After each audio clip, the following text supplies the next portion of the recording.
whose lap she chose to sit on. No business whatsoever. But while he was in possession of the package, as much as he'd allow himself to be in possession anyway, he would guard her with his life. He would make sure that when someone realized the cosmic error that had occurred, the one that had made him Abby's friend and confidant, she would be sweet and undamaged just as she'd been on arrival. Unfortunately, the package didn't seem content to let him stand guard from a distance. She innocently beckoned him back every time he managed to put an inch of space between them. Russell had lost count of the times Abby had fallen asleep on him while the supergroup watched a movie, drank margaritas on the girls' building's rooftop, driven home in cabs. She was entirely too comfortable around him, considering he saluted against his fly every time they were in the same room. "Why so quiet, Russell?" Lewis asked, his grin turning to a wince as his actress girlfriend, Roxy, elbowed him in the ribs. Yeah, everyone at the damn table knew he had a major thing for the beautiful, unassuming number whiz on his lap. Everyone but Abby. And that's how he planned to keep it. "I know why," Ben said, causing Russell's stomach to catapult itself across the bar. Before he could change the subject, Ben pulled his student-turned-main squeeze closer and continued. "He doesn't need to give us advice on girls anymore. His powers have been diminished. We've slain the beast." Ben and Lewis raised their plastic beer cups in a toast without a single glance at one another. Why was he friends with these two again? Oh, right. The power of beer had brought them together. Praise be to Heineken. Smug as they were, though, Russell knew humor was their way of showing support. If it wasn't humor, it would be sympathy, a.k.a. dude kryptonite. "What kind of advice did he give you about us?" Roxy wanted to know, shooting Lewis and Ben stern glances.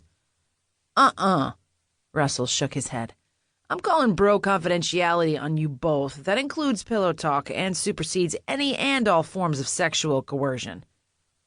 Ben adjusted his glasses. That reasoning, however, should lend some insight into what you ladies missed.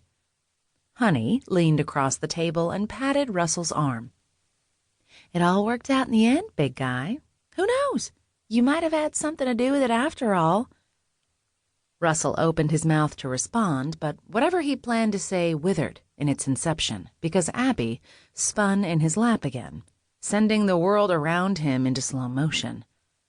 A left jab of her scent, which after careful consideration he'd termed white grape sunlight, caught him on the chin, and he barely restrained the urge to shout, "Oh, come on!"